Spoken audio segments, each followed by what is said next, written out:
దేశంలో జరుగుతున్న ఈ లడ్డూ రాజకీయానికి దండములు, శతకోటి వందనములు. ఒక రాజకీయ నాయకుడు తన రాజకీయ ప్రత్యర్థిని నాశనం చేయటం కోసం వేసిన ఒక వలలో మొత్తం యావత్తు ప్రపంచంలో ఉన్న హిందువులందరూ పడ్డారు. సో ఒక ఎగ్జాంపుల్ చెప్తాను నేను మీకు. మన భారతదేశంలో 1984లో ఇందిరాగాంధీ గారు ఉన్నారు. ఆవిడ ఖలిస్తానీ తీవ్రవాదుల్ని హతం చేయడం కోసం ఆపరేషన్ బ్లూ స్టార్ అనే ఒక ఆపరేషన్ నిర్వహించారు. ఈ ఖలిస్తానీ తీవ్రవాదులు అంటే సపరేట్ పంజాబ్, ఇది హిస్టరీ, కానీ మీకు జస్ట్ ఒక బ్రీఫ్ ఇంట్రొడక్షన్ ఇస్తాను.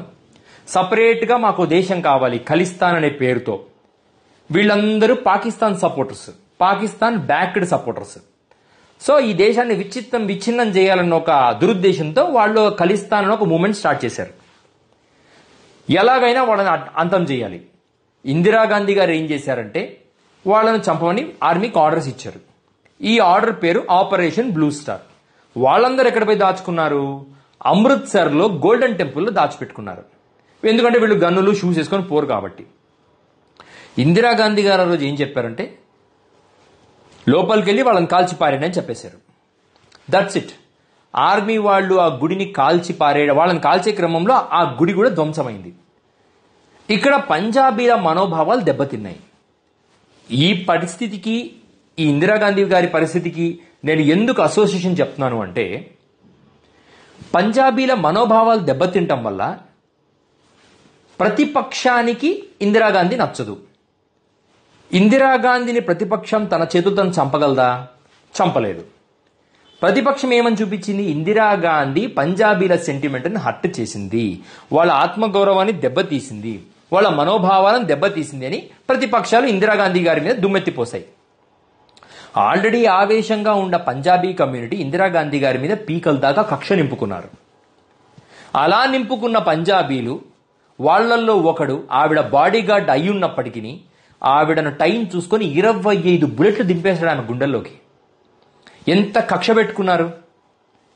ఆవిడ చేసింది దేశం కోసం, కానీ వాడికి అర్థమైంది సిక్కులను అవమానించింది అనుకున్నారు. ఆ యంగ్ సిపాయి వాడేమైనా బాగుపడ్డా? స్పాట్లో ఐటీబీపీ వాళ్ళు కాల్చి పారేశారు, టిబెటియన్ బార్డర్ ఫోర్స్ వాళ్ళు కాల్చి పారేశారు. వాడు పోయాడు, ఇందిరాగాంధీ పోయింది, మనకు శోకం మిగిలింది. Same with Rajiv Gandhi. వాళ్ళు నాయకులు చేసే పనులు దాన్ని ప్రతిపక్షం వాళ్ళు తప్పుగా ప్రజల ముందర పెట్టడం వల్ల కొంతమంది డిస్టర్బ్డ్ మెంటాలిటీస్ ఉన్నవాళ్ళు ఆ నాయకుడిని చంపడానికి ప్రయత్నం చేస్తారు. రీసెంట్ గా మీ ఈ వీడియో చూడండి. जो तमाम ऋषि मुनियों को, साधु संतों को, धर्माचार्यों को प्रसाद के रूप में वितरण किया गया. 1 लाख से ज्यादा लड्डू अयोध्या राम मंदिर प्राण प्रतिष्ठा में भिजवाना, यह भी एक बहुत बड़ा अपराध जो मैं मानता हूं कि ఈ వీడియోలో ఎవరో అయోధ్యలో నార్త్ ఇండియా సైడ్ హిందీ మాట్లాడుకునే బావాలు, పెద్ద చదువుకోరిళ్ళు, పెద్దగంటి అసలు చదువుకోరు, వీళ్ళకంతా తత్వజ్ఞానం, భగవంతుడిచ్చిన జ్ఞానమే. మనుషుల శవాలను కాల్చుకుంటుంటే అక్కడ కాల్చుకుంటున్న శవాలను పీక్కొని తింటుంటారు ఆ అఘోరి బాబాలు. వీళ్ళు ఇచ్చిన వార్నింగ్ ఏంటో తెలుసా? జగన్మోహన్ రెడ్డి నిన్ను అంతం చేస్తాం, ఒకడేమో వేసేస్తాం. వాడికి ఏం తెలీదు. వాడు నమ్మింది ఏంటంటే ఒక అభియోగం వచ్చింది, జగన్మోహన్ రెడ్డి తిరుపతి లడ్డూలో బీఫ్ కొవ్వు కలిపేశాడు. మనము ఇస్తున్న మిస్ఇన్ఫర్మేషన్ మన నాయకులు ఎటువంటి థ్రెట్ లో పెడుతుందో అనేది ఒక్కసారి ప్రతిపక్షాలు, అధికార పక్షాలు, ఈ రాజకీయ పక్షాలు ఆలోచించాలి. మీరు చేస్తున్న అనవసర అభియోగము హిందుత్వ ఐడియాలజీని టార్గెట్ చేసి వాళ్లలో ఎవడో ఒక మూర్ఖుడు జగన్మోహన్ రెడ్డి ప్రాణాలకు ఎటువంటి హాని అన్నా తలపెడితే దానికి బాధ్యత ఎవరు?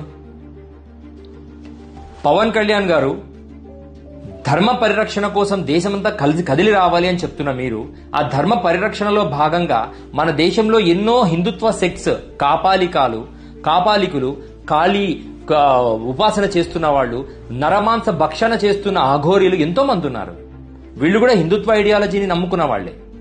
వాళ్లలో ఎవరైనా మీ పిలుపుకు ఆవేశపడిపోయి రక్షణ కోసము హిందూ ధర్మ రక్షణ ఏదో అయిపోతుంది అని చెప్పి ఆంధ్రప్రదేశ్ మీద దాడి చేయడం లాంటి ఈ సన్యాసి రెబరియన్ లాంటివి ఏమైనా చేస్తే ఆంధ్రప్రదేశ్ పరిస్థితి ఏంటి సార్?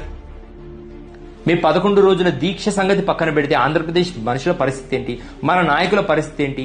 ఎటువంటి ఆధారాలు లేకుండా ఒక నాయకుడిపై ఒక నింద వేయడానికి ఎలా మీరు సాహసించారు? ఈ రోజు మీరు సిట్ విచారణ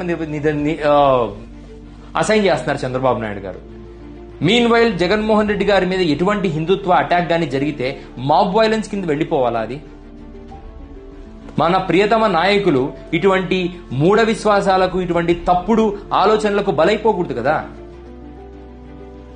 దయచేసి సీనియర్ పొలిటీషియన్స్ చంద్రబాబు నాయుడు గారికి అండ్ జూనియర్ పొలిటీషియన్ అయిన పవన్ కళ్యాణ్ గారికి సవినయంగా, వినమ్రంగా నేను ప్రార్థిస్తుంది ఏంటంటే, మీరు అలిగేషన్ చేసేటప్పుడు చాలా స్టేబుల్ గా, కమ్యూనల్ వైలెన్స్ ఎరప్ట్ కాకుండా, అందరి మనోభావాలు దెబ్బతినకుండా, ఒక ప్లాన్డ్ గా చిరంజీవి గారు చెప్తుంటారు వినమ్రతతో, అలాగా మీరు కూడా వినమ్రతతో ప్రజలకు పిలుపునివ్వండి.